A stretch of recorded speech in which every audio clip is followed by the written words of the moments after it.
इस युग में संघ के द्वितीय सरसंघ चालक परम पूजनीय श्री गोलवलकर जी, गुरु जी के नाम से जिनको हम जानते, उनकी ये महिमा थी। उनके पास उनके विचारों का विरोधी भी, बहुत कटु आलोचक भी अगर उनके पास आकर बैठता था, मिलने आता था, भेंट होती थी, तो मिसमिसाता हुआ आता था और गुनगुनाता हुआ जाया करता था, नाचता हुआ जाया करता। उनके बड़े बड़े विरोधी लोग भी उनसे इतने प्रभावित होते।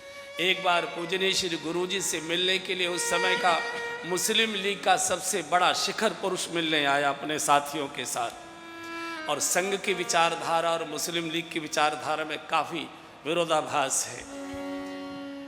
जब वो मिलने आए थे तो अनेक प्रकार के प्रश्न उधेड़ बुन के उनके मन में रही। उन्होंने अपने संस्मरण लिखे हैं, सुलेमान सेठ ने अपने संस्मरण लिखे हुए। जब वो मिलकर गए तो हंसते हुए, खिलखिलाते हुए, नाचते हुए गए। किसी पत्रकार ने पूछ लिया कि आपको कैसा लगा गोलवलकर जी से मिलकर? बोले जीवन में पहली बार किसी महापुरुष से मिलकर आए, इसके पहले मनुष्यों से मिलते थे, नेताओं से मिलते थे, किसी महापुरुष से भेंट नहीं। आ गया संपर्क में जो धन्यता पाई। ये भगवान श्री राम है। रावण भी जिनकी प्रशंसा करता है, जासु स्वभाव अरिहि अनुकूला।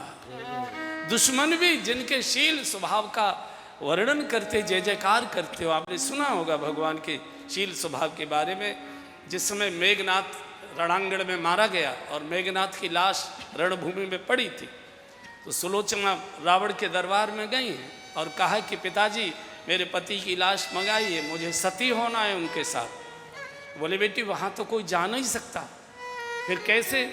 मेरी प्रतिज्ञा है कि मुझे उन्हीं के साथ अपने को दाह करना है। रावण ने कहा कि बेटी हमारे में से तो किसी की हिम्मत है नहीं, केवल ये हिम्मत तुम दिखा सकते, तुम जाओ रणांगण में और अपने पति की लाश ले आओ। सुलोचना ने कहा पिताजी अब क्या बात बोल रहे हैं, मुझे और दुश्मन के शिविर में?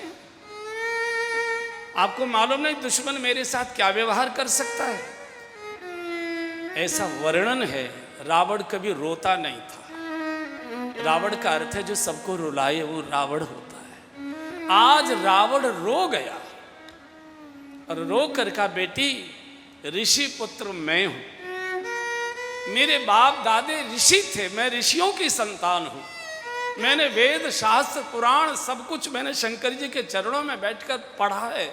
ब्रह्मा जी से वेद पढ़े विद शंभु सभीत पुजावन रावण के घर आवे। लेकिन सुलोचना ऋषि पुत्र मैं हूं, लेकिन आचरण मेरा राक्षस जैसा है। राम क्षत्रिय पुत्र हैं लेकिन ऋषि के भी ऋषि है, तुम्हारे साथ बहुत उत्तम व्यवहार करेंगे। मुझे राम के आचरण पर भरोसा है, मुझे राम के व्यवहार पर आचरण पर भरोसा है। जाओ। दुश्मन के शिविर में पुत्रवधू को भेज दिया। तो ऐसा स्वभाव जिनकी प्रशंसा दुश्मन भी करता हो,